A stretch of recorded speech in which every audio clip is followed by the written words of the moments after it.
జీవితంలో కష్టాలొచ్చినప్పుడు అస్సలు కృంగిపోకండి. అలాగే బాధపడుతూ కూడా కూర్చోమాకండి.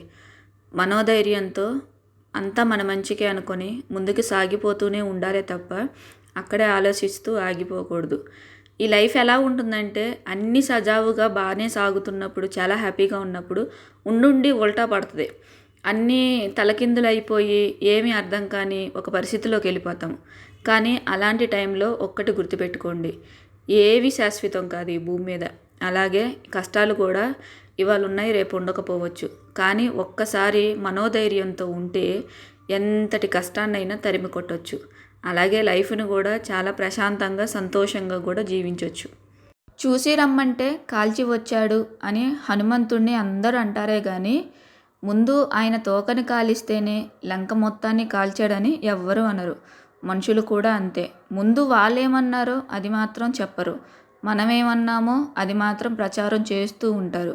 అది మాటలతో అయినా సరే, చేతలతో అయినా సరే. ఆడేమనుకుంటాడో వీడేమనుకుంటాడో అని ఆలోచిస్తూ కూర్చుంటే సగం జీవితం అక్కడే గడిచిపోతుంది. ముందు నువ్వేమనుకుంటున్నావో అది మొదలుపెట్టు. ఏదో ఒక రోజు మంచి స్థాయిలో నిలబడతావు. ఇనుముని ఎవరూ నాశనం చేయలేరు. దానికి పట్టిన తుప్పే దానిని నాశనం చేస్తుంది. అలాగే మనిషిని కూడా ఎవరూ నాశనం చేయలేరు. వాళ్ళ చెడు ఆలోచనల వల్లే వాళ్ళే పతనం అయిపోతారు. బతకాలంటే నటనైనా రావాలి, లేకపోతే మాటలతో మాయ చేయడమైనా రావాలి. అంతేగాని నీతి నిజాయితీ అంటూ కూర్చుంటే బతికుండగానే సమాధి కట్టేస్తారు. గుర్తుపెట్టుకో.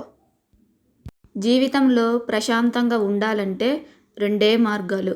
ఒకటి, మన సమస్యలు ఎవ్వరికీ చెప్పకూడదు. 2, వేరే వాళ్ళ సమస్యల్లో అస్సలు తలదూర్చకూడదు. మంచిని ఆచరించడం చాలా కష్టంగా ఉంటుంది, కానీ వాటి వల్ల వచ్చే ఫలితాలు చాలా గొప్పగా ఉంటాయి. అలాగే చెడుని అలవాటు చేసుకోవడం చాలా సులువు, కానీ వాటి వల్ల వచ్చే ఫలితాలు చాలా భయంకరంగా ఉంటుంది. ఒంటరిగా వస్తాం, ఒంటరిగా పోతాం. మనిషి చేతిలో ఏదీ ఉండదు. ఉన్నన్ని రోజులు నలుగురిని ప్రేమించు. ఒంటరితనాన్ని నవ్వుతూ జయించు. నీకున్న కష్టాలను ఆనందంగా ఓడించు. కనీసం ఒక్కరి గుండెలైనా చెక్కు చెదరని స్థానాన్ని సంపాదించుకో.